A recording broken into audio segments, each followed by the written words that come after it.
Hello students, welcome to Vedsi academy. तो पिछले lecture में हमने कुछ क्वेश्चंस देखे थे। आज हम कुछ क्वेश्चंस को और डिस्कस करेंगे जो समुच्चय सिद्धांत से रिलेटेड हैं। ठीक है, तो हमारे पास जो पहला क्वेश्चन हमारे पास दिया गया है, ये बहुत बार एग्जाम में पूछा भी गया है। क्वेश्चन कह रहा है कि यदि ए ऑफ एन, ठीक है, इस सेट बिल्डर फॉर्म में हमें दिया गया है, जिसको हम समुच्चय निर्माण कहते हैं, उस फॉर्म में दिया गया है सच that x belongs to natural number, तो 3n इंटरसेक्शन 7n का मान बताइए।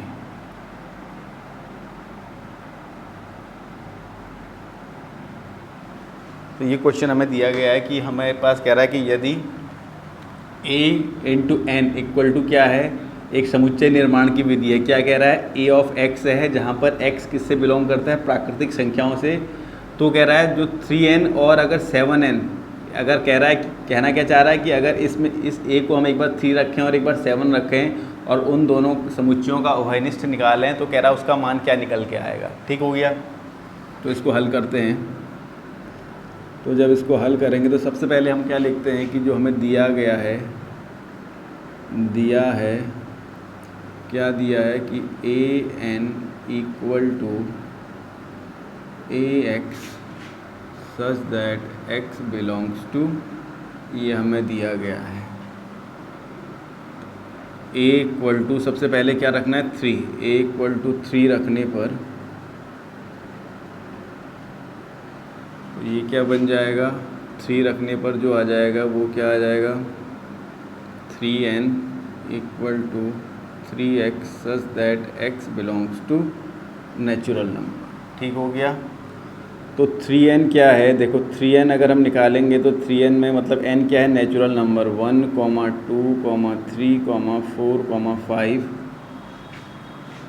ऐसे की गुणा 3 से करने पर, कि गुणा गलत हो गया, 3 से करने पर प्राप्त होने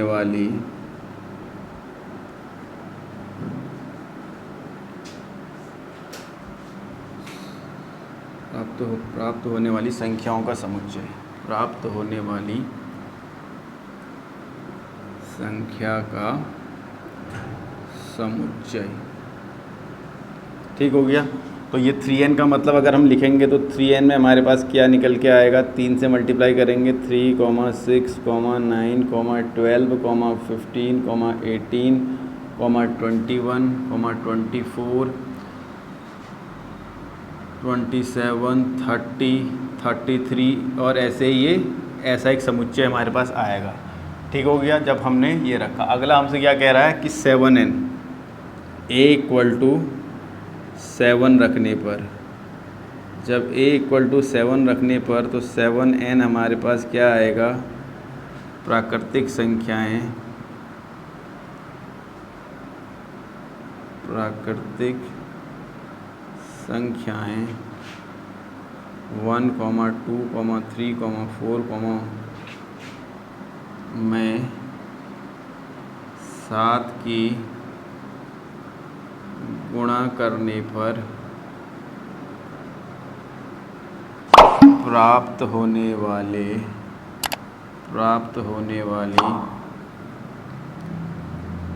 संख्याओं का समुच्चय, ये संख्याओं है यहाँ, संख्याओं का समुच्चय।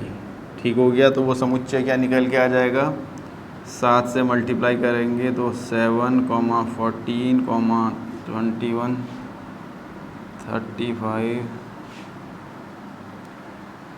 49, 56, 63, 70, 77 ऐसा ये एक सेट आएगा। एक समुच्चय ये आया, एक समुच्चय ये आया। अब हमसे क्या कह रहा है कि अगर हम दोनों समुच्चयों का क्या लें, उभयनिष्ठ लें, तो हमसे क्या पूछ रहा है, 3n इंटरसेक्शन मतलब 3n तथा 7n के उभयनिष्ठ अवयवों का समुच्चय। अवयवों का समुच्चय तो वो क्या बनेगा, अगर हम लिखेंगे तो 3n इंटरसेक्शन 7n जो बनेगा, अब इन दोनों में से कॉमन आएगा वो यहाँ से क्या आएगा 21 आएगा, ठीक है। और क्या आ रहा है 21 के बाद 21 का ही आएगा 42 आ जाएगा, 63 आ जाएगा। तो ये हमारे पास क्या बनेगा, इन दोनों में अगर हम जो कॉमन अवयव लेंगे तो ये निकल के आया। तो हमसे क्या आएगा, इसका आंसर हमसे पूछ रहा है इस फॉर्म में, हम इसको क्या लिख सकते हैं 20n, क्योंकि n की वैल्यू को 1 रखेंगे तो 21 मिलेगा, n की वैल्यू को 2 रखेंगे तो 42 रखेंगे मिलेगा, और 3 रखेंगे तो ऐसी 63, ऐसी n को रखते चलाएंगे। तो n क्या है, प्राकृतिक संख्याओं का समुच्चय है। तो इसका आंसर क्या हो जाएगा 3n इंटरसेक्शन 7n किसके बराबर होगा 21n के बराबर होगा। ये क्वेश्चन हमसे पूछ रहा था। सिंपल सी चीज़ है, हमें क्या बनाना था, दो समुच्चयों को बनाना था और उनका उभयनिष्ठ लेना था, ठीक है। तो ये भी बहुत बड़े क्वेश्चन है। इसके बाद एक क्वेश्चन और देखेंगे जहाँ पर हमें क्या निकालना होगा कि दो समुच्चयों का हमें अंतर निकालना, कि कैसे हम दो समुच्चयों का अंतर निकाल सकते हैं। ठीक हो गया, ये तो उभयनिष्ठ वाला क्वेश्चन था कि दो समुच्चयों का उभयनिष्ठ हम कैसे लेंगे जब हमें जो भी इन्फॉर्मेशन है वो समुच्चय निर्माण के फॉर्म में दी गई हो। ठीक हो गया। दूसरा क्वेश्चन हमसे क्या कहता है, ये भी बहुत बड़ा क्वेश्चन है। कह रहा है यदि C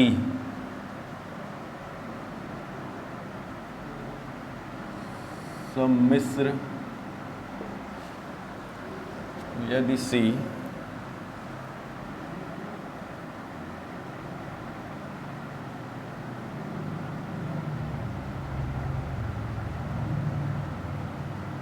सम्मिश्र संख्याओं का समुच्चय है, सम्मिश्र संख्याओं का समुच्चय है,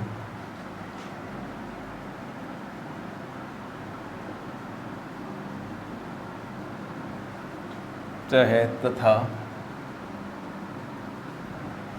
एक समुच्चय A हमको दिया गया है जो कह रहा है कि x belongs to complex number such that x की पावर 4 माइनस 1 इक्वल टू 0, ठीक है। तथा एक समुच्चय B दिया गया है जो कह रहा है वो भी x belongs to complex number such that x cube minus 1 equal to 0, ठीक है। ये दिया गया है। तो कह रहा है तब हमें क्या निकालना है, तब एक तो हमसे कह रहा है कि a माइनस बी हमें कैलकुलेट करना है, और तथा A यूनियन B का मान ज्ञात करो, का मान ज्ञात करो, ठीक है। ये दो क्वेश्चन है। अब हमें जो डेटा दिया गया है किस फॉर्म में दिया गया है, समुच्चय निर्माण के फॉर्म में दिया गया है। तो सबसे पहले जब हम इसको सोल्यूशन करेंगे तो हमें क्या दिया गया, जो डेटा दिया गया हम उसको लिख लेते हैं। C क्या है, कॉम्प्लेक्स नंबर है, ठीक हो गया।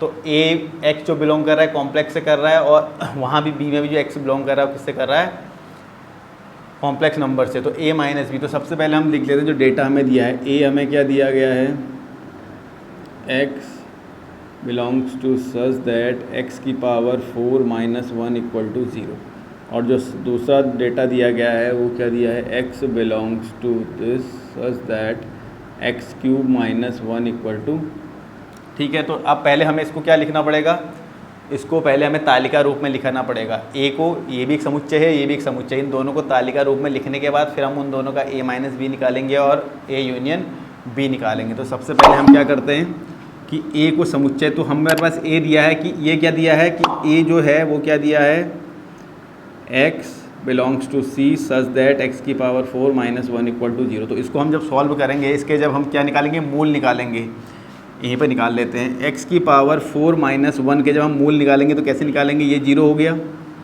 ठीक हो गया। तो इसको हम कैसा लिख सकते हैं, x square minus 1 into x square plus 1 लिखा जा सकता है इक्वल टू 0, तो इसके फैक्टर तो हम इजीली निकाल सकते हैं। क्या हो जाएंगे, x माइनस 1 x प्लस 1, ये हो गए। अब ये है, इसको हम क्या लिख सकते हैं अगेन, एक्स स्क्वायर माइनस आई स्क्वायर, कॉम्प्लेक्स फॉर्म में लिख सकते हैं क्योंकि आई स्क्वायर की वैल्यू हमेशा कितनी होती है, -1 होती है। तो माइनस और माइनस क्या हो जाएगा, प्लस हो जाएगा। तो इसको हम क्या लिख सकते हैं, x minus 1 x plus 1 x plus i x minus i equal to 0। तो जो समुच्चय A आ जाएगा, समुच्चय A तालिका रूप में कितना आ जाएगा, यहाँ से x की वैल्यू कितनी आ जाएगी, एक तो 1 आ जाएगी, -1 आ जाएगी, माइनस आई आ जाएगी और आई आ जाएगी। ये समुच्चय पहला होगा, ठीक हो गया, तो तालिका रूप में। ऐसे ही हमें दूसरा डेटा दिया गया समुच्चय B के अंदर जो डेटा दिया गया है वो क्या दिया गया है, x belongs to complex number such that x³ minus 1 equal to 0। तो अगेन हम क्या कहते हैं, x³ माइनस 1 इक्वल टू 0। इसको कितना लिख सकते हैं, a³ माइनस b³ से खोलेंगे तो x माइनस b ये हो गया, और ये कितना बनेगा, ये बनेगा कितना, x³ x plus x square, ये बन जाएगा x square plus x plus 1 equal to 0। ठीक है, a³ माइनस b³ वाले फॉर्मूले से। तो एक तो हमारे पास रिलेशन आ गया x माइनस 1 इक्वल टू 0, तथा एक आ गया x square plus x plus 1 equal to 0। ठीक हो गया, एक तो ये हमारे पास रूट रहा, यहाँ पर x इक्वल टू 1 हमें मिल गया। ठीक हो गया, दूसरा हमें इसको हम सॉल्व कर लेते हैं, x square plus x plus 1 के अगर हम मूल निकालेंगे तो अब यहाँ पर क्या करना पड़ेगा, हमें सिरचार्य फार्मूला लगाना पड़ेगा। क्या होता है, minus b plus minus under root b square minus 4ac upon 2a। इसको लगाएंगे तो a क्या होता है, फर्स्ट टर्म होता है, b क्या होता है, second term, c third term. तो इसको लगाएंगे तो यहाँ से हमारे पास a कितना हो गया, वो 1 हो गया, b भी 1 हो गया और c भी 1 हो गया, तीनों के तीनों 1 है। ठीक है, तो इसके रूट्स निकालेंगे तो कितना हो जाएगा, -1 plus minus under root 1 minus 4 into 1 into 1 upon 2 into 1। तो ये कितना हो जाएगा, -1 प्लस माइनस ये √3 को हम क्या लिख सकते हैं, i√3/2। तो ये हमारे पास जो समुच्चय B आएगा, जो B समुच्चय आएगा उसके अंदर जो वैल्यूज़ आ जाएंगे वो क्या आ जाएगा, एक तो 1 आ जाएगा, कॉमा एक आ जाएगा -1 प्लस i√3/2, कॉमा -1 प्लस वाला ले लिया -i√3/2। तो ये समुच्चय B बना, जो हमने तालिका रूप में लिख दिया। इसको सॉल्व किया तो तालिका रूप में ये आया, इसको सॉल्व करके ये आया। तो अब मैं इस ऊपर वाले पोर्शन को रफ कर देता हूँ। ठीक है, ठीक है, तो हमने क्या निकाला, इन दोनों समुच्चयों को किस में निकाल दिया, तालिका रूप में निकाल दिया। तो अब हमारे पास क्वेश्चन क्या कहता है कि सबसे पहले कह रहा है कि ए भी हमें पता चल गया, बी भी पता चल गया है, तो हमें सबसे पहले निकालना है a माइनस बी। तो a माइनस बी का मतलब a में से b का अंतर। तो इसका मतलब क्या हुआ कि समुच्चय a के उन अवयवों का समुच्चय, उन अवयवों का समुच्चय जो कि B में नहीं है, यही तो हुआ, जो कि B में नहीं है वही कहलाएगा a माइनस बी। तो a माइनस बी कितना हो जाएगा, देखिए जो क्या हम क्या कह रहे हैं, a माइनस बी का मतलब क्या है, समुच्चय a में से उन अवयवों का समुच्चय हमें देखना है जो कि b में नहीं है। अब b में क्या है, देखो उनको हटा देना है, मतलब a में से 1 यहाँ भी है, 1 है, 1 को हटा देना, बाकी एज इट इज़ रह जाएगा। तो a माइनस बी जो हमारे पास बन जाएगा वो बनेगा -1 कॉमा -i कॉमा +i। तो ये हमारे पास आंसर हो गया पहले क्वेश्चन का कि जो a माइनस बी हमसे पूछा था। दूसरा क्या कहता है, a यूनियन b निकालो। तो a यूनियन b क्या होगा, मतलब क्या हुआ, a यूनियन b का मतलब हुआ कि समुच्चय a तथा समुच्चय b के सभी अवयवों का समुच्चय, a तथा b के सभी अवयवों का जो समुच्चय है वो a यूनियन b कहलाएगा। तो हमें कुछ नहीं करना, a और b को मर्ज कर देना है। तो a यूनियन b कितना हो जाएगा, ए यूनियन बी जो हो जाएगा, ए में कितना है और जो कॉमन एलिमेंट है उसको एक ही बार लिखना है, तो 1 1 एक ही बार आएगा, 1 आएगा, -1 आएगा, माइनस आई आएगा, आई आएगा और -1 प्लस i√3/2 कॉमा -1 i√3/2। तो ये हमारे पास क्या निकल के आ जाएगा, ए यूनियन बी। तो इस क्वेश्चन पे हमसे ये चीज़ पूछा था कि अगर x कॉम्प्लेक्स नंबर से बिलोंग कर रहा है और ये दोनों हमें तालिका रूप में दिए हैं, तो कह रहा था a माइनस बी क्या होगा और a यूनियन b क्या होगा। तो सबसे पहले a माइनस बी निकालने के लिए मुझे क्या करना पड़ेगा, इस क्वेश्चन को जो समुच्चय निर्माण के फॉर्म में दिया गया उसको तालिका रूप में लिखना पड़ेगा। तो तालिका रूप में लिखने के लिए मुझे इसके फैक्टर निकालने आने चाहिए, इसके भी फैक्टर निकालने आने चाहिए। अगर फैक्टर निकालने नहीं आ पाएंगे तो क्वेश्चन करना बड़ा कॉम्प्लिकेटेड हो जाएगा। तो जब हमने इनको दोनों को किस में लिख दिया, समुच्चय रूप में लिख दिया, उसके बाद क्या किया, ये a माइनस बी निकाल दिया और a यूनियन b निकाल दिया। तो ये क्वेश्चन जो है एग्जाम में आपके बहुत तरह से आते हैं, जहाँ पर c याद रखना, c हमेशा कॉम्प्लेक्स नंबर को बिलोंग करता है। c किसको बिलोंग करता है, कॉम्प्लेक्स नंबर, ये पता होना चाहिए। ठीक है, तो आज के लेक्चर में हम ये 2 क्वेश्चन देखेंगे, आप इसको ध्यान से देखिए और इससे रिलेटेड आपको जितने भी क्वेश्चन मिलते हैं उनको कीजिएगा, तो इससे आपकी प्रैक्टिस हो जाएगी। तो आने वाले लेक्चर में अब हम जो न्यूमेरिकल्स करने जाएंगे वो किस पे करेंगे, यूनियन और इंटरसेक्शन पे, जहाँ पर हमें 2 या 2 से ज़्यादा समुच्चयों का कॉम्बिनेशन दिया होगा। ठीक है, तो आज के लेक्चर में इतना ही, कल मिलते हैं फिर नए लेक्चर के साथ।